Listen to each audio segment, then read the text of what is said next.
નમસ્કાર વિદ્યાર્થી મિત્રો, ધોરણ 10માં પ્રકરણગત સંધિ મુક્ત કુરુતમ પ્રશ્નપત્રમાં વ્યાકરણ વિભાગમાં સેક્શન ડીમાં પૂછાતા 2 માર્ક્સના પ્રશ્નની ચર્ચા કરી રહ્યા છે. પ્રકરણગત જ્યારે આપણે ચર્ચા કરી રહ્યા છે ત્યારે આજે ક્રમશઃ આપણે 7 પ્રકરણ સુધી સંધિ છોડો અને સંધિ જોડો એનો અભ્યાસ કર્યો. આજે આગળ વધીએ પ્રકરણ 8, 10, 11 અને 12.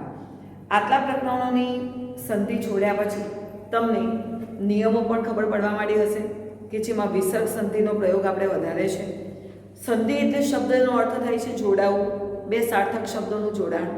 એટલે કે પ્રથમ તો કે તમે જ્યારે સંધિયુક્ત શબ્દને વાંચો છો ત્યારે ખૂબ જ ધીરજથી, ખૂબ જ શાંતિપૂર્વક એને લયબદ્ધ ધીમે રહીને એનું ઉચ્ચારણ કરશો તો પણ તમને 2 સાર્થક શબ્દો ખ્યાલ આવશે.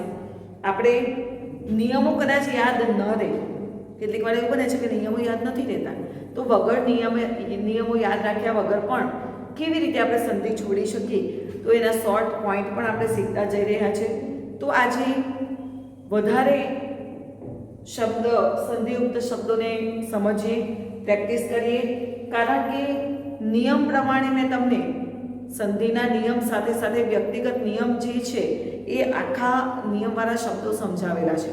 પણ બોર્ડની એક્ઝામમાં જે બધું મિક્સ પૂછાય છે, બરાબર, તો એ બધા નિયમોવાળો પ્રશ્ન આવી શકે છે, કોઈ પણ નિયમવાળો. તો આપણે એવી જ રીતે અલગ અલગ નિયમોવાળા સંધિયુક્ત શબ્દોને સંધિ વિચ્છેદ કરીશું.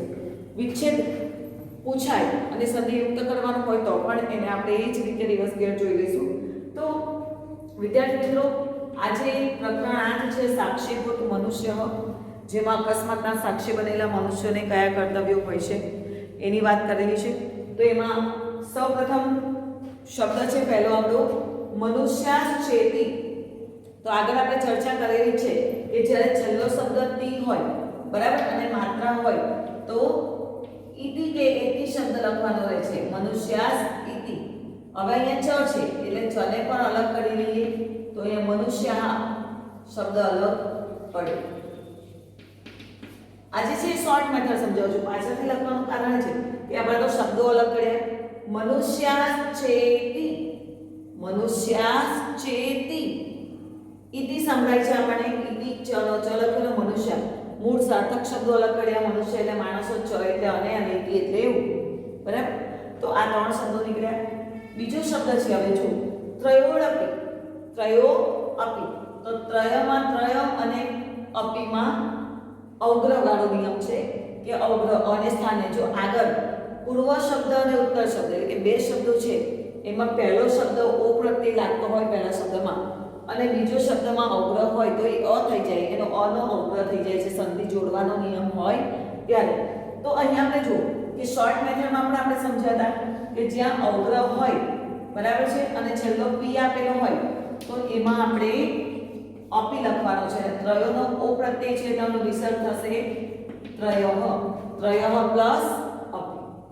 આગળ વધીએ પ્રસ્તરાદયસ્તુ. આખો શબ્દ વાંચીશું. પ્રસ્તરાદયસ્તુ. તો તુની પહેલા શું છે? સસલાનો સ છે.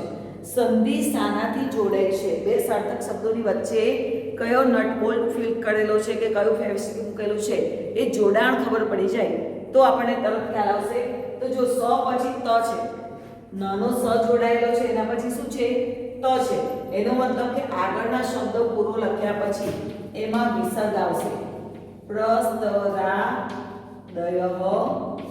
પ્લસ તુ પ્લસ પછી તો આવતો હોય તો એ સસલાના સથી જોડાય. તો આ સંધિને પાછું આપણે જો આ રીતે તમને આપી દીધું હોય અને પ્રશ્ન છે કે સંધિ યુક્ત કરું તો સંધિ જોડવાની છે તો જુઓ મનુષ્યાસ ચ ઇતિ ચ પ્લસ ઈ એટલે ચ થઈ જાય છે.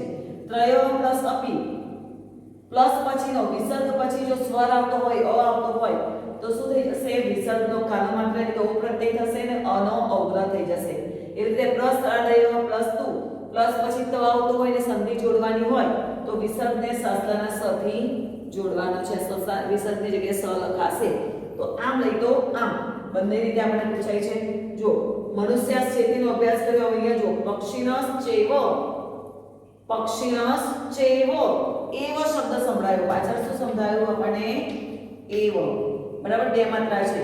હવે ચ છે એને આપણે ચ પણ લખી કાઢ્યો. તો આગળ શબ્દ કયો બાકી રહ્યો? પક્ષીનો. પક્ષીનો ચ એવ, પક્ષીનો પ્લસ ચ પ્લસ એ. ચલો, પસ વસ્તુ કોના જેવો થશે? પ્રશ્ન રાધાયસ તું જેવો થશે. પસ વસ્તુ તું છે પાછળ પ્રત્યય એટલે આપણે પહેલા તું લખી દીધો. એની આગળ સ છે એટલે પસવ અને વિસર્ગ લાગશે. પસવ પ્લસ તું. અગ્રવાળો શબ્દ ત્રયોડપી આપણે સમજ્યા, માનવો અપી. ચલો, નિયમ કામ કરશે. આપણે જાતે પણ પ્રેક્ટિસ કરીએ. જ્યાં પાછળ પી આવતો હોય ત્યાં અપી જ લખવાનો રહે. એ ધ્યાન રાખવાનો શોર્ટ મેથડ છે. માનવો, તો માનવોમાં ઓ પ્રત્યય છે એટલે માનવો ન લખતા વિસર્ગ લખાશે. કારણ કે ઓ નો વિસર્ગના નિયમો આપણે શીખ્યા કે વિસર્ગની જગ્યાએ ઓ થઈ જશે ક્યારે? જ્યારે એનો બીજો શબ્દ સ્વર હોય, આ શબ્દ આવતો હશે તો એ વિસર્ગની જગ્યાએ ઓ પ્રત્યય થઈ જાય છે. જો હવે આગળ વધીશું. ઋત્વસંધિ છે પશુરેવ. પશુરેવ તો પાછળ શું સંભળાયું આપણને? એવ. માત્રાનો એ થયો અને પશુનું વિસર્ગ થશે. પશુ પ્લસ એવ, વિસર્ગ પ્લસ એ આવે તો એનો માત્રા થઈ જાય ઋત્વસંધિ. ચલો આગળ વધીએ. મનુષ્ય એવ. આગળ આપણે ચર્ચા કરી હતી કે બે શબ્દોમાં કોઈ જોડાણ નથી, બરાબર, અને પછીનો શબ્દ સ્વર આવતો હોય તો આગળના શબ્દને શું લાગે? વિસર્ગ લાગે છે. મનુષ્ય પ્લસ એવ, આમાં કોઈ જોડાણ છે નહીં, તો ફક્ત આપણે આગળના પૂર્વ શબ્દને વિસર્ગ લગાવી દેવાનો છે. આ કયો નિયમ છે? તો વિસર્ગનો લોપ. વિસર્ગના નિયમોમાં આપણે પોઈન્ટ વાઇઝ સમજ્યા હતા, તો વિસર્ગનો લોપ વાળો છે. હવે બોધો અપી, ફરીથી આપણે માનવો અપી કરેલું એ જ કામ આવ્યું. બોધો અપી અગ્ર છે, પી પ્રત્યય છે એટલે આપણે પહેલા અપી લખી દીધું. પ્લસ બોધોમાં ઉ પ્રત્યય છે એટલે બોધઃ વિસર્ગ થઈ ગયો. બોધઃ પ્લસ અપી. નિર્વહન તો અપી સેમ નિયમ છે એટલે પાછળ અપી લખી દીધું આપણે. અગ્રથી આગળ ઓ પ્રત્યય છે એટલે શું આવશે? નિર્વહંત પ્લસ. જો જેમ જેમ આપણે પ્રશ્નો સોલ્વ કરતા ગયા, જેમ જેમ શબ્દોની સંધિ છૂટી પડતા ગયા, એમ એમ આપણને નિયમો સમજમાં આવતી ગઈ કે જ્યાં અપી છે તો પાછળ અપી લખી, આગળ ઓ પ્રત્યય આગળ શબ્દને છે તો ત્યાં વિસર્ગ કરવાનો છે. તો વિદ્યાર્થી મિત્રો, જ્યારે હું શબ્દ વાંચું છું તમારે પણ મારી સાથે વાંચવાનો નિયમ ભલે યાદ હોય કે ના હોય, આપણે શોર્ટ મેથડ પણ સમજીએ છીએ, સંધિ સરળતાથી કેવી રીતે માર્ક્સ લઈ શકીએ. તો હવે પ્રકરણ 8 પછી પ્રકરણ 10 એની ચર્ચા કરીએ. તો ત્વમેકા ભવાની નામનું આદિ શંકરાચાર્ય રચિત જે સ્તોત્ર છે એમાંથી મહત્વની સંધિઓ જે છે બોર્ડમાં પૂછી શકે એવી એની આપણે ચર્ચા કરીએ. તો ન તાતો ન, હવે જો વચ્ચે કોઈ જોડાણ નથી, પાછળ વ્યંજન છે અને આગળ ઓ પ્રત્યય છે. પૂર્વ શબ્દ જે છે, ઉત્તર શબ્દ જે છે, બરાબર, એ તાતોમાં ઓ પ્રત્યય છે એટલે એનો શું થઈ જશે? તાતઃ પ્લસ ન. વ્યંજન હોવાથી આગળ ઓ પ્રત્યય હોય તો એનો વિસર્ગ થઈ જશે. બંધુર ન, આના જેવું છે બંધુર ન, તો અહીં રકારથી જોડાયેલો છે ઋત્વસંધિ. બંધુ પ્લસ ન છે એના જેવી જ. ફરી આપણે તાતો ન લીધો એવો કયો એક્ઝામ્પલ આવ્યો એના જેવો સેમ. તો તમને હવે ખબર ખ્યાલ આવી હશે. તો અહીં આપણે શું લખીશું? તાતો ન માં શું લખ્યું હતું? તો પુત્રો ન માં શું લખાશે? પુત્ર પ્લસ ન. તમને પણ સમજ પડતી રહી છે. હવે આપણે જોતા જઈએ આગળની વિભક્તિ. વૃત્તિર્મમેવ શબ્દને ફરી બોલીશું કારણ કે જરૂરી નથી કે બે જ શબ્દો જોડાય. સંધિમાં બે કે બે થી વધારે શબ્દોનું પણ જોડાણ હોઈ શકે છે. તો જો વૃત્તિર્મમ એવ, વૃત્તિર્મમેવ, તો વૃત્તિર્મમ એવ, અહીંયા પાછળ જો મમેવ, તો પહેલા શું સંભળાયું? એવ. અહીંયા કયો શબ્દ છે? મમ. પ્લસ આગળ કયો શબ્દ છે? વૃત્તિ. તો કે વૃત્તિ રકાર છે, બરાબર. જેમ બંધુર ન માં ફક્ત આપણે આટલો શબ્દ જોઈએ ને, વૃત્તિર્મમેવ, તો એ રકાર છે તો રકારનો શું કરેલો આપણે? વિસર્ગ. તો અહીંયા પણ વૃત્તિનું શું કરવાનું છે? વિસર્ગ. વૃત્તિ મમ એવ. તો આપણને આ શબ્દ જોયો એ જ શબ્દને આપણે અલગથી પૂછ્યો છે. મમેવ, મમેવ, મમ પ્લસ એવ, મમેવ પાછો લખાયો છે એવ, જે શબ્દ બોલાય છે. આગળ વધીએ. ગતિસ્ત્વમ. હવે ગતિ અને ત્વમ વચ્ચે કયો શબ્દ છે? સ છે એટલે ત્યાં સની જગ્યાએ શું લખાશે? વિસર્ગ લખાશે. ગતિહિ પ્લસ, તો આ મોસ્ટ ટાઈમની સંધિ છે, આ પણ ધ્યાન રાખજો. ત્યાર પછી છે ચાનલે. ચ આગળ લખાયો હોય કે પાછળ લખાયો હોય, ચ ને આપણે અલગથી જ લખવાનું. ચ પ્લસ આ કાનો આવી ગયો, અ પ્લસ અ એટલે આ થઈ જાય, એટલે ચ અનલે. અનલ એટલે પવન. ફરીથી જોઈએ અવગ્રહ. હવે અહીંયા સદા છે, કાનો માત્ર નથી પણ અવગ્રહ છે. કાનો માત્ર હોય તો જ વિસર્ગ આવશે, ધ્યાન રાખજો. એટલે કે સદો એવું હોય તો જ વિસર્ગ આવે, તો સદા છે અને અવગ્રહ છે, એટલે અવગ્રહથી પાછળનો શબ્દ અ કરી દેવાનો, અહમ. અને અહીંયા શું થશે? સદા. સદા અહમ. નેક્સ્ટ જોઈશું અનાથો દરિદ્રો. બે શબ્દ અલગ છે. બીજો શબ્દ જે છે એનો પહેલો અક્ષર વ્યંજન છે અને પહેલા શબ્દનો છેલ્લો ઉચ્ચારણ ઓ થાય છે. અનાથો એટલે કે વિસર્ગ સંધિમાં આપણે એનું શું લખીશું? અનાથઃ પ્લસ દરિદ્રઃ. તો આ થઈ ગઈ આપણી પ્રકરણ 10 ત્વમેકા ભવાની ચેપ્ટરની સંધિ. આગળ વધીએ પ્રકરણ નંબર 11. યસ્ય જનનમ તસ્ય મરણમ. વિતદાસ અને કુટનાથની સરસ મજાની વાર્તા છે. તો એમાં પણ આપણે આ જ નિયમો રિપીટ થાય છે. સંધિ સરસ મજાની જુઓ. વિતદાસો નામ. બે શબ્દ અલગ છે, વચ્ચે કોઈ જોડાણ નથી, પણ બીજો શબ્દનો પહેલો અક્ષર શું છે? વ્યંજન છે. આપણે અનાથો દરિદ્ર જેવી સંધિ જોઈ, સેમ એના જેવી છે. વિતદાસોમાં ઓ પ્રત્યય છે એટલે એનો શું થશે? વિસર્ગ. વિતદાસઃ પ્લસ ના. આગળ વધીશું. ધનિકો અપી. તો અહીંયા અગ્ર થયો, પાછળ પી છે. જ્યારે પી હોય એટલે અપી આપણે પહેલા લખી દેવાનું. અને આગળ જુઓ ધનિકો, કાનો માત્ર ઓ પ્રત્યય છે એટલે એનો વિસર્ગ આવશે ધનિકઃ પ્લસ અપી. એવી રીતે જુઓ અહીંયા પુનરપી. પી હોય એટલે મેં તમને શું કીધેલું કે પી હોય એટલે અપી લખી દેવાનું અને પુનઃ શબ્દનો વિસર્ગ આવશે પુનઃ પ્લસ અપી. ઋત્વ સંધિ છે અ પ્લસ ઉ. હવે અ પ્લસ ઉ વિસર્ગ પ્લસ અ રપી થઈ જશે. વ્યતિતે અપી. ફરીથી જોઈ લો, અપી શબ્દ લખી કાઢ્યો આપણે, બરાબર છે. હવે વ્યતિતે તો નથી, તે છે, તો વ્યતિતેનું વ્યતિતે જ લખીશું આપણે. અહીં ધ્યાન રાખવાનું કે ખાલી માત્ર કે ખાલી કાનો હોય તો એ જ લખવાનો છે, પણ જો કાનો માત્ર એટલે કે ઓ પ્રત્યય હોય તો જ વ્યતિતે, આ એ પ્રત્યય છે, વ્યતિતો હોય તો જ વિસર્ગ લખાય, બાકી વિસર્ગ લખાશે નહીં. ફરીથી એના પર જુઓ, પી શબ્દ આવ્યો, કેના પી, એટલે પી શબ્દ આવ્યો તો શું કરવાનું? અપી. અને આગળનો શબ્દ શું છે? કેન પ્લસ અપી. કેના પી. અ પ્લસ અ ઇઝ ઇક્વલ ટુ આ. આ શબ્દને ખાસ સમજીએ. પાત્રાણામ પત્યાની. પાત્રાણામ પત્યાની નિર્જન સંધિ છે. અહીંયા જો પાત્રાણામ પત્યાની, પણ પત્યાની શબ્દ છે નહીં એટલે અપત્યાની. પાત્રાણામ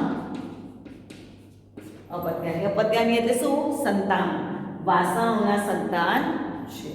હવે આપણે આગળ વધીએ. પ્રકરણ નંબર 12.